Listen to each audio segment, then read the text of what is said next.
Radio Ijwi ry'Amerika ivugira Washington DC mu Kirundi no mu Kinyarwanda. Mu Burundi mutwumvira ku mirongo migufi ya shortwave kuri metero 19 na metero 22, naho mu Rwanda turi kuri FM 104 n'ibice bitatu y'Ijwi ry'Amerika. Abadushakira kuri internet ni kuri wa3.radio.com. Mwiriwe neza nshuti mwese muduteze amatwi, ni Edirwe mubasuza kandi mbayikaze mu makuru yacu. Imirwano hagati y'abasirikare ba Republika ya Demokarasi ya Kongo n'abarwanyi b'umutwe wa M23 yakomeje mu burasirazuba bwa Kongo uyu munsi.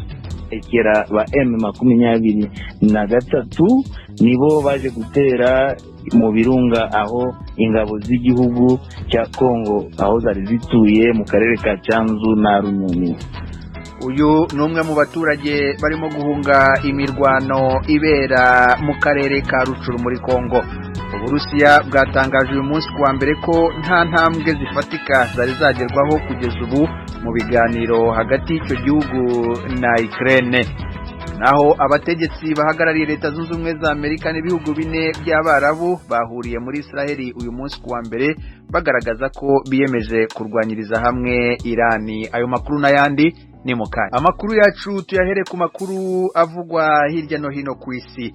Abategetsi b'Uburusiya batangaje ko nta ntambwe zifatika zari zagerwaho kugeza ubu mu biganiro hagati y'igihugu cyabo na Ukraine.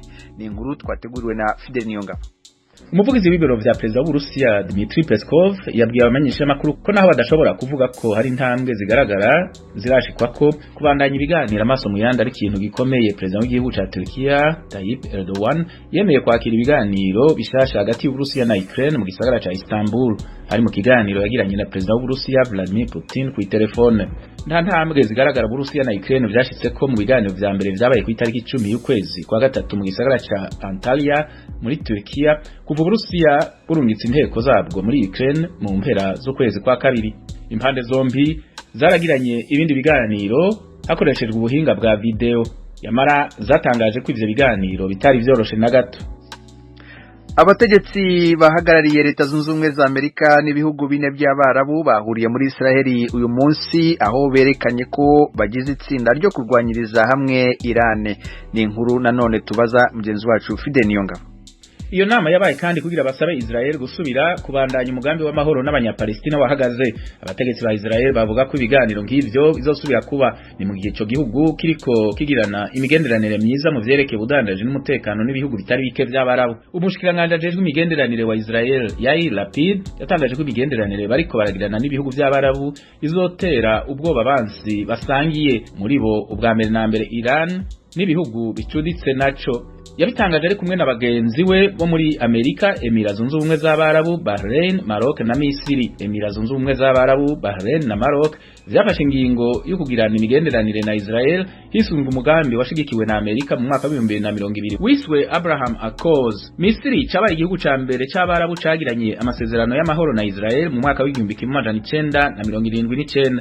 Mukomeje gutega amatwi Radio Ijwi ry'Amerika. Igihugu cya Philippines na Leta Zunze Ubumwe za Amerika byaraye bitangiye imyitozo ya gisirikare ya mbere ikomeye bitaherukaga gukorana kuva mu mwaka wa 2015. Oriane Tangishaka niwe waduteguriye iyi nkuru. Iyo myimenyerezo izokogwa n'abasirikare 8,900 mu kiringo c'umwaka, izokoreshwamwo amasasu mazima hamwe n'ibimodoka vy'ingwano bikomakomeye bigenda ku mazi no ku butaka. Mu mwaka wa 2016 kuva Perezida Rodrigo Duterte atanguye kurongora igihugu, yaciye anagura imigenderanire ya hafi n'igihugu c'Ubushinwa mu ntumbero kwakira imfashanyo n'imitahe yabwo. Ivyo vyaciye bituma imigenderanire n'amasezerano hagati ya Philippines na Amerika bisa n'ibisubiriye inyuma.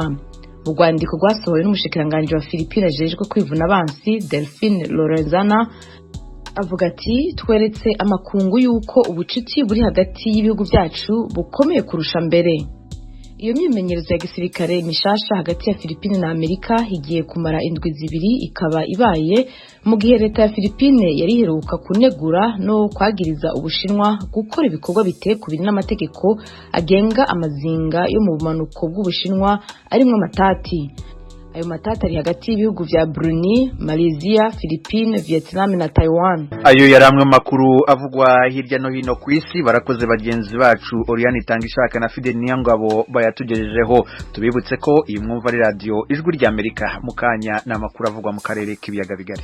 Amakuru yacu tuyahere muri Republika ya Demokarasi ya Kongo, ahavugwa imirwano hagati y'ingabo z'igihugu FARDC n'umutwe wa M23. Ni inkuru twateguriwe na mugenzi wacu Ali Asanka Darius uri mu mujyi wa Goma muri Kivu ya Ruguru. Iyi mirwano hagati y'ingabo z'igihugu n'abarwanyi ba M23 yatangiye kare mu gitondo cyo kuri wa mbere tariki 28 Werurwe, kandi ikaba yatumye abantu benshi bo muri groupe Majomba bagana mu gihugu cya Uganda, nkuko umwe muri bo atanga ubuhamya. Bahekera ba M23 nibo baje gutera mu birunga aho ingabo z'igihugu cya Kongo aho zari zituye mu karere ka Cyanzu na Runyoni. Kugera no mu murenge wa Bwe hose hamaze gufatwa mu maboko y'abahekera bo mu murenge wa Jomba, guhera muri Cyanzu, iriya za Karabiro, iriya za Gisiza, bose bakaba baje no mu mudugudu wa Bunagana, bose bakaba biyerekeje mu gihugu cya Uganda. Tukaba dusigaranye n'abasirikare b'igihugu aribo bayobora akarere ka Bunagana ni polisi z'igihugu cya Kongo. Ariko turamenyesha yuko kuri birometero 3 n'umudugudu wa Bunagana niho ingabo za M23 zaje gushira ibyicaro byazo.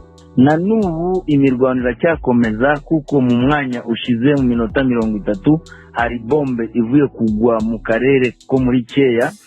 Abayobozi n'abandi banyamuryango ba societe civile bahunze rimwe n'abaturage baramenyesha ko imirwano kugeza n'ubu iracyakomeza, bakaba basaba ko guverinoma ireba amasezerano yagiranye n'izo nyeshamba za M23 kugira yuko barangize burundu iki kibazo.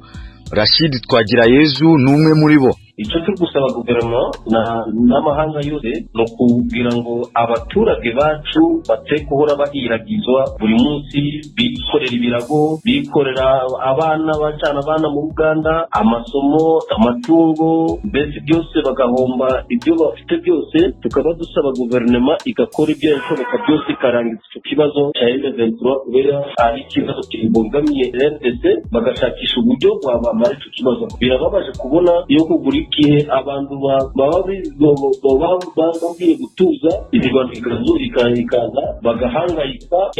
Birababaje cyane bari mu kangaratete bajomba bagisigara icyo gutinya kubera tutazi uko buraca ngo ni gute. Dushaka no kuba icyo kibazo cyane cy'iruhande amasezerano bakoranye na M23 Nairobi n'ahandi hose, yemwe n'ibyo babasezeranyije babwire babirangize, n'ubwo neba batagiye kuzabashobora kubita kandi ibirindiro byabo baziho biri. Kugeza n'ubu abayobozi b'igihugu no mu ntara ya Kivu ya Ruguru ntacyo bari babivugaho, ariko izindi nkuru dufite ziravuga ko imisozi ya Cyanzu na Runyoni ziri kugeza n'ubu mu maboko ya M23. Mu itangazo yo kuwa gatano y'icyumweru gishize, inyeshyamba za M23 zatangaje ko ingabo za Kongo arizo zatangiye ubushotoranyi, kandi ibyo bakoze uyu munsi byari mu buryo bwo kwirengera. Ali Asanka Darius, Ijwi rya Amerika. Impunzi z'abarundi zirenga gato 3,000 zituye mu nkambi ya Nduta mu gihugu cya Tanzania nta byangombwa zifite biziha uburenganzira bwo kuba mu nkambi. Barasaba guhabwa n'imfashanyo nk'izindi mpunzi mu gihe ibibazo byabo bitarakemuka. Ni inkuru twateguriwe n'umunyamakuru w'Ijwi rya Amerika James Joveni uri muri Tanzania. Ivyo bitigiri bitangwa n'ibiro by'uruja n'uruza muri komine Kibondo abo nabinjiye mu nkambi mu kiringo kitarenga imyaka 2 ishize, nyuma yaho abarenga gato 2,000 batahukanywe ku nguvu na leta ya Tanzania mu ntango z'umwaka w'2020. Ishyirahamwe mpuzamakungu ryita ku mpunzi HCR buri mwaka ritahukana impunzi zirenga gato 10,000 ku bushake bwazo. Gusa harabagaruka mu nkambi nyuma yaho basanga icyo bahunze kitarakemuka. Ikibazo nuko baca babura uburenganzira bwo kwitwa impunzi kubera umugambi wo kwakira impunzi wugawe kuva mu mwaka w'2017. Zimwe mu mpunzi zari zaratahutse ku bushake bwazo zongera ziragaruka mu nkambi, zabariye Ijwi rya Amerika ko zigarukanwa n'amabi zisanga mu gihugu c'amavuko. Uriko urahunguka wifite utuntu tw'uwawe data wanje bakatukubonana bakurarako ngo bijya bintu babikuye cyane wari mu Burundi nawe atavyafise hariho n'ibintu bivuga ngo imbonera kure bavuga cege ngo wahunze iki ngo uracavuga rero ngo none ngo mu kugenda we wagiye urashekirende umuntu abona ariko aragomba kwitwa canke afise ingorane zijanye n'umutekano wiwe mubi arabaho ukazoca imana ushitse hariya usanga bihindutse ukundi kuntu nuko twashitse mu Burundi abantu bamwe bacatangura dutera ubwoba abantu batashe ko atajambo dufise hariya tubona umenga twoba turabana nabi nabo twere turavuga ati ko tubona ibibazo baguma duteza ngaha ubwo bwoba nyene baduteza reka duce dusubira hariya turabe vyogenda gute uwo mutekano w'umuntu twebwe tuvuye ngaha mu tuzoba tuvuye mu mwami uzomeze ngwe ivyo kuja hanze biterwa n'umutekano mubi twumva nabo bakiri bato bagenda mu Burundi bacu bakubita bigira mu bindi bihugu ko bakomeye babonye ahameze nabi none natwe nta n'ukwiruka nta niki aha twarirutse abahunguka ku neza yabo bohunguka abafise iyo bataha baja bagataha nonga twega bazehe atanu kwiruka atanu kugira gute yuwe niyoraba ati aba bantu bakaraba abantu batwegeraniriza bakaduhudumiya haba muri Tanzania haba n'ahandi aho yodushira twege tukigumiraho mu minwe ya UN urupfu rukaza kwakira ko ntitukirima ntitukija gutwara ntitukija kurondera ivyo turondera muri leta twege dusaba utwo twirira gusa naho twiryamira impunzi z'abarundi zatanguye gutahuka ku bushake bwazo muri 2017 kuva ubwo harabataha bakongera bakagaruka kubera amabi basanga mu Burundi